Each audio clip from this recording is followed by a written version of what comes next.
The clip that I want to get to, Roseanne, is the video testimony of Barry Jennings, who was in Building 7 when he heard and felt explosions prior to its complete collapse. Mm-hmm. That was the clip we played before about how odd it was that Building 7 completely fell into its own footprint at free fall speed. And this man, what he has to say is so important, and his story needs to be told. And it's so very important for people to give us a call right now so we can get this out on the air. Your calls count. Your calls is like a vote of confidence that this information must get out. We must demand a new investigation. We must hold those accountable.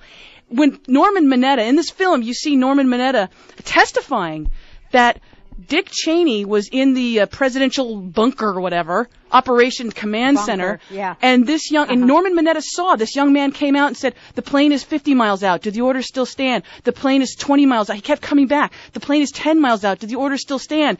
And then he said, Dick Cheney whipped his head around and said, of course the orders still stand. Have you heard anything from the contrary? Now, after that testimony, you would think the entire world would be outraged and said, what do you mean, Dick Cheney? What do you mean? But didn't Dick Cheney shoot the guy in the face right after that?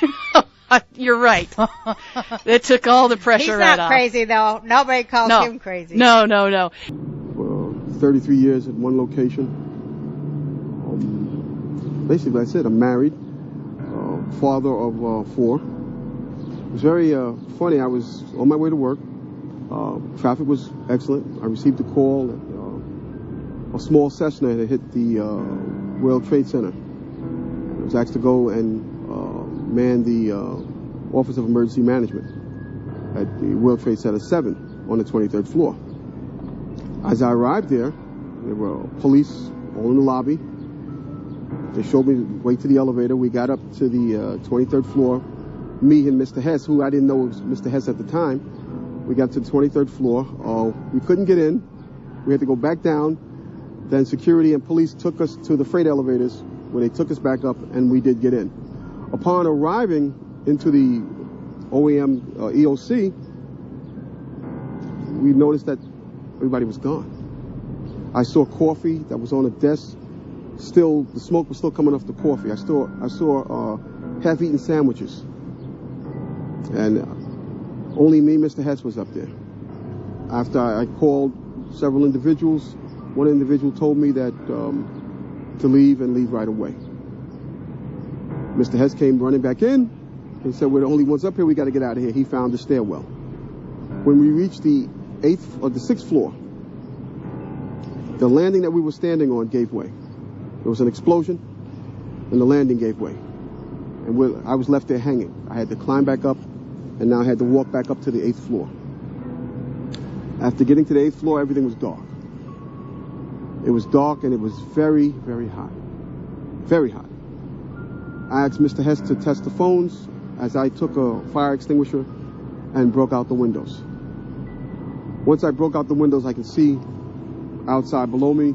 I saw police cars on fire, buses on fire. I looked one way, the building was there. I looked the other way, it was gone. I was trapped in there for several hours. I was trapped in there when both buildings came down.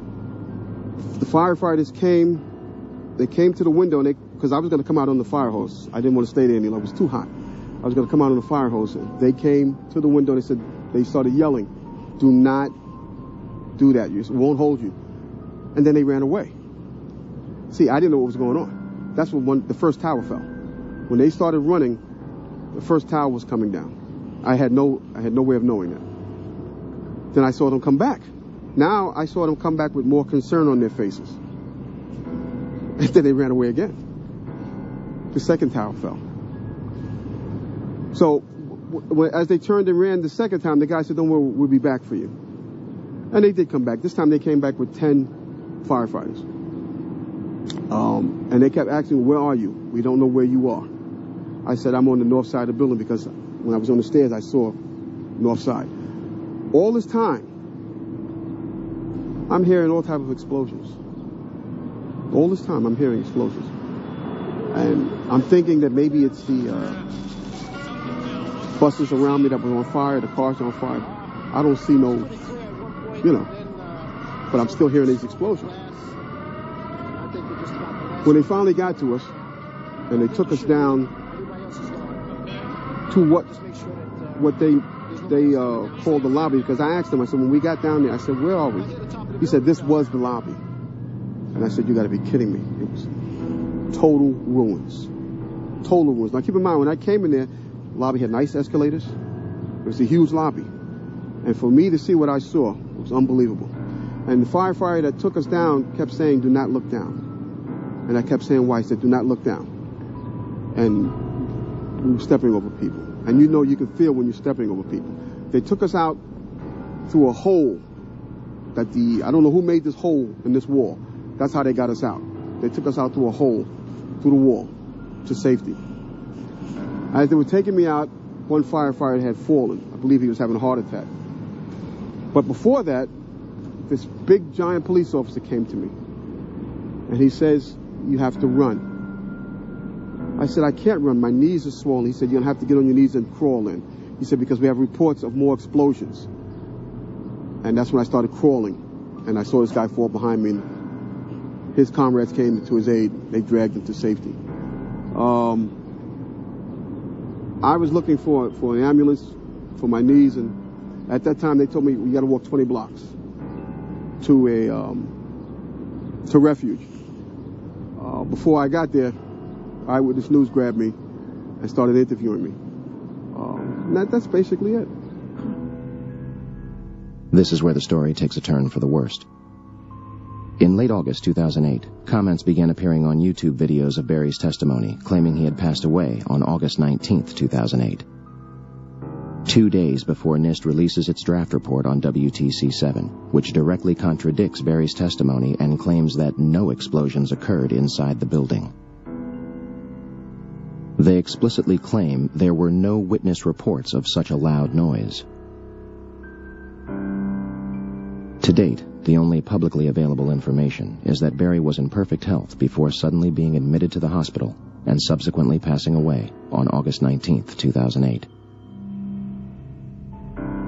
A private investigator, when hired to investigate the disappearance of Barry Jennings, replied, "Due to some of the information I have uncovered, I have determined that this is a job for the police. I have refunded your credit card. Please do not contact me again concerning this individual."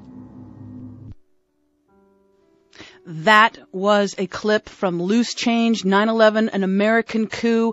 Yours for a donation to KPFK for $100. You get 2 discs with that. Please, folks, give us a call. We have 4 minutes left in this hour. That was the story of Barry Jennings, who is unfortunately no longer with us.